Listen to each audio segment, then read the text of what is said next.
Bienvenue dans des Arty City Show. Nous sommes sous la nef du Grand Palais à Paris, près des Champs-Élysées, où se déroule la 3e édition d'Art Paris d'Art Faire. Art Paris Art Faire est une foire d'art moderne et contemporain qui réunit plus de 140 galeries de 20 pays. Nous irons échanger avec Guillaume Piens, le commissaire général, qui va nous parler des moments forts de la foire. Pour cette édition 2014, la Chine est l'invité d'honneur et parmi les 90 artistes représentés, vous avez derrière moi Liu Mingyun, célèbre pour ses personnages hilars. Nous aurons également la chance d'aller à la découverte de deux d'entre eux, Liu Bulin, l'homme invisible, célèbre pour ses photos camouflage, et Li Wei, qui va réaliser une performance déguisée en astronaute, qui va s'envoler sous la nef du Grand Palais. Plus tard, nous retrouverons au 104 l'installation de Prune Nori qui nous livrera sa propre version de l'armée en terre cuite.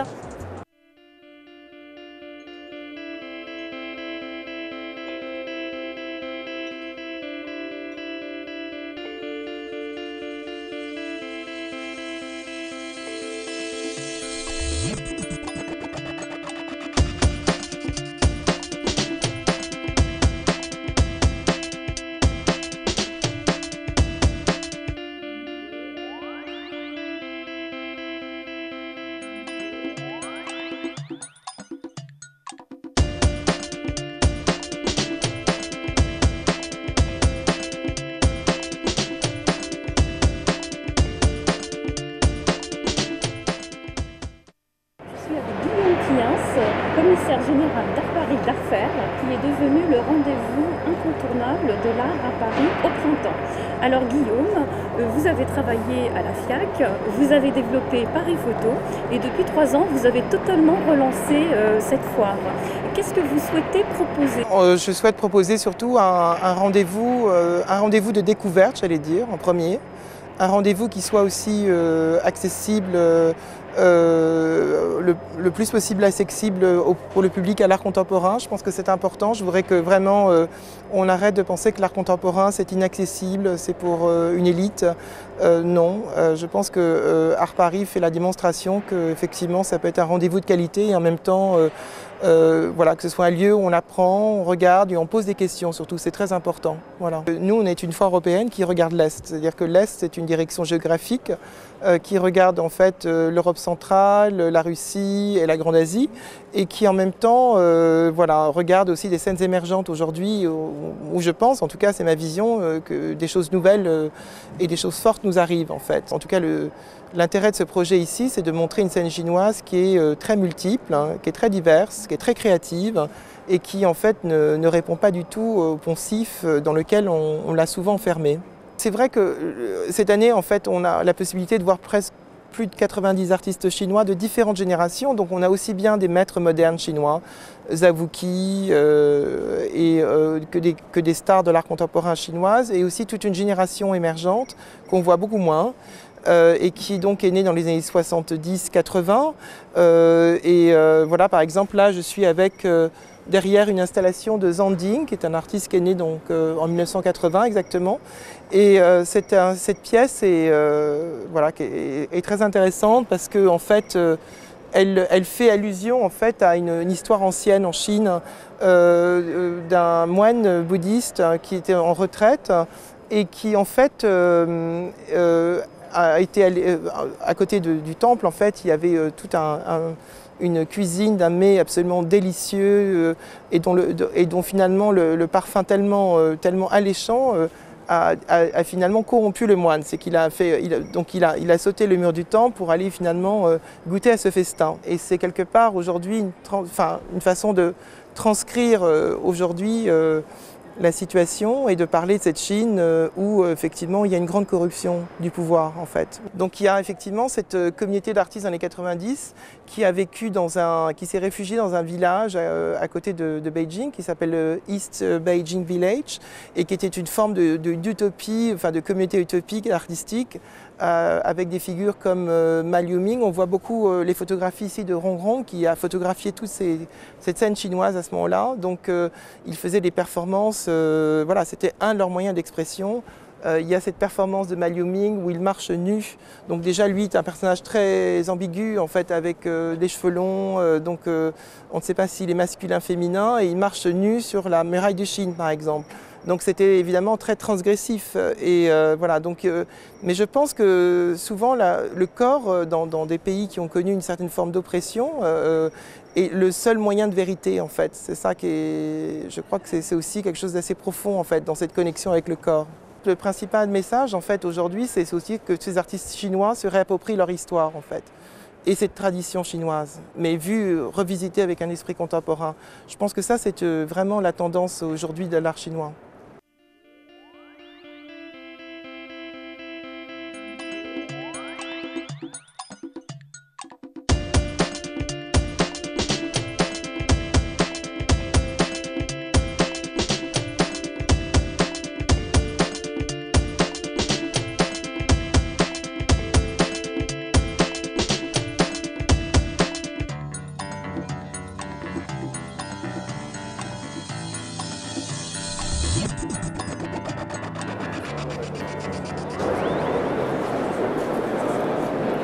Alors, nous sommes sur le stand de la galerie Paris-Béthune qui représente Liu Wuling en Europe. Alors, Liu Wuling, nous avons la chance de vous avoir. Vous êtes d'habitude l'homme invisible et vous frappez un grand coup sur cette foire, puisque d'entrée, nous pouvons apercevoir ce point géant qui accueille les visiteurs et qui est assez impressionnant puisqu'il fait 3,60 m de hauteur et 7 tonnes. Qu'est-ce que vous avez souhaité exprimer avec ce point géant？ 这个作品的来源其实最早是来自于小时候的一个记忆。在我小时候看报纸的时候，就在报纸里看到一个拳头把很多人打倒。我觉得我现在40多岁了，我觉得这40年过去了，就是中国的社会里边这个拳头的那种记忆还会依然存在。我用这个作品来询问，我觉得中国的这种这么多年的发展，是不是真的有进步？ C'est votre propre point que vous avez sculpté？ 那这个拳头是不是你自己个人的拳头，还是你自己的拳头吗？是我的左拳，因为我画画还有做雕塑都是用左手，其实是我自己左手的一个放大。 Je crois que vous avez démarré par la sculpture avant de vous orienter vers la photo. Comment est venue cette évolution？ 这也是我特别非常好的问题，非常好的问题。其实我上大学还有读研究生，学的是雕塑专业，其实一直在学雕塑技巧方面的、写实技巧方面的一些东西。但是就是我的就工作室被推倒以后。 我突然发现，用雕塑语言来表达当时的那种抗议，我发现特别无力，最起码还需要时间。所以说我用这种行为作品，把自己消失在那些工作室的废墟里的时候，发现特别直接，特别能够表达自己当时的心情。所以说就开始做这些 performance， 还有这种这个照片作品了。 Justement, vous êtes devenu internationalement connu grâce à cette série, Hiding in the City. Donc pour vous, comme vous venez de l'évoquer, c'est une autre forme de contestation. Est-ce que disparaître, c'est finalement exister?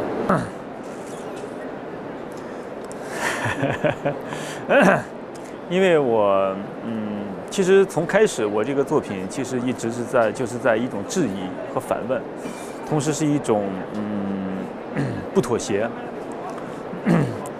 至于存在是真的存在还是假的存在，这个问题不是我关注的。Vous habitez en Chine, à Pékin? 你住在北京？对，我工作生活都在北京。 La Chine est l'invité d'honneur de cette édition d'Arparie Arfer. Que pensez-vous de la scène artistique chinoise? Est-ce qu'elle a évolué? Est-ce qu'on peut plus s'exprimer?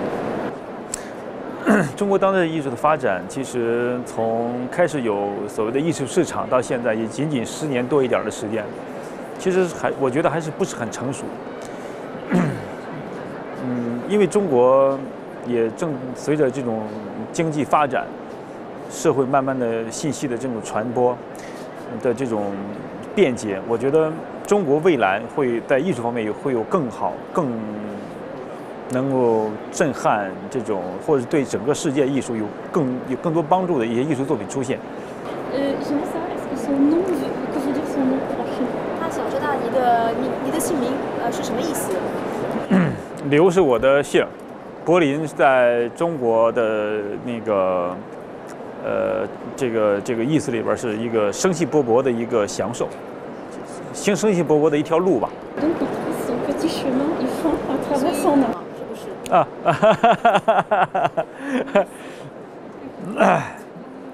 是？是吧？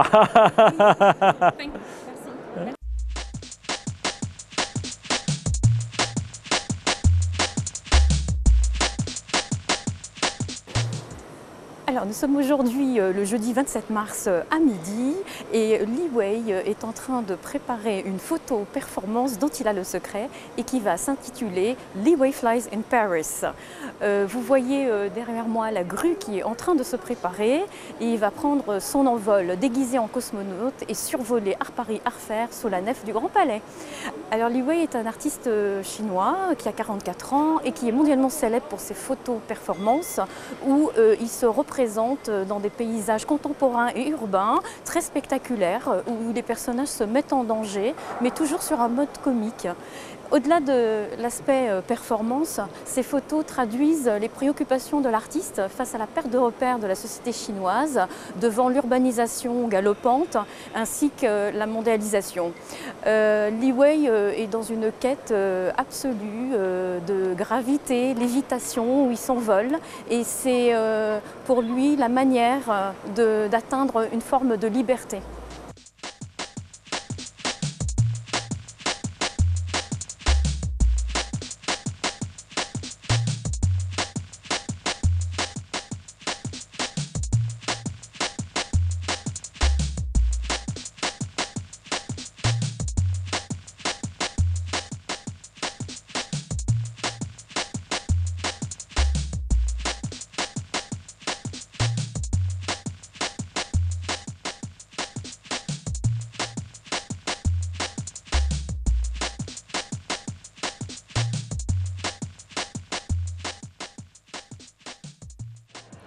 Nous sommes au 104, un centre culturel situé au nord de Paris et nous découvrons cette installation spectaculaire signée Prune Nori et qui s'intitule Terracotta Daughters. Cette œuvre monumentale s'inspire directement de l'armée du Qian en Chine où l'empereur Qixi s'était fait enterrer avec 8000 soldats en terre cuite justement.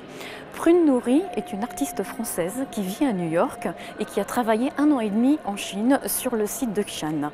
Elle nous livre sa version de l'armée en terre cuite qui prend les traits de jeune fille car toute son œuvre est une réflexion sur la bioéthique et le contrôle des naissances. Le site de Qian en Chine abrite non seulement cette armée de soldats en terre cuite datant de 210 avant Jésus-Christ et classée au patrimoine mondial de l'UNESCO, il regroupe également au sein de son université des sociologues qui travaillent sur ce qu'on appelle la gender preference, la préférence du genre, qui marque le choix des parents pour la naissance d'un garçon et qui s'est traduite par des avortements sélectifs au cours des dernières années.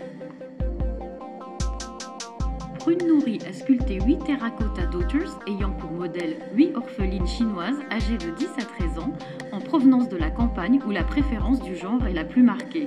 La terre utilisée est la même que pour les véritables soldats en terre cuite et d'ailleurs Prune Nori a appris la technique inspirée de celle d'il y a 2000 ans et travaillé en collaboration avec des artisans sur le site même. À partir de ces 8 sculptures originales, 108 autres ont été répliquées, constituant une véritable petite armée. Les filles ayant servi de modèle ont reçu une bourse pour financer leurs études. Après Shanghai et Paris, cette exposition voyagera en Suisse et en Amérique du Nord. En 2015, l'armée des Terracotta Daughters reviendra en Chine et sera ensevelie dans un site tenu secret pour être exhumée en 2030, date qui correspond selon les sociologues au pic de célibataires masculins chinois. Cette œuvre est visible à Paris au 104 jusqu'au 1er juin, alors courez-y, et elle s'inscrit dans une exposition collective intitulée avec motifs apparents qui durera jusqu'au 10 août.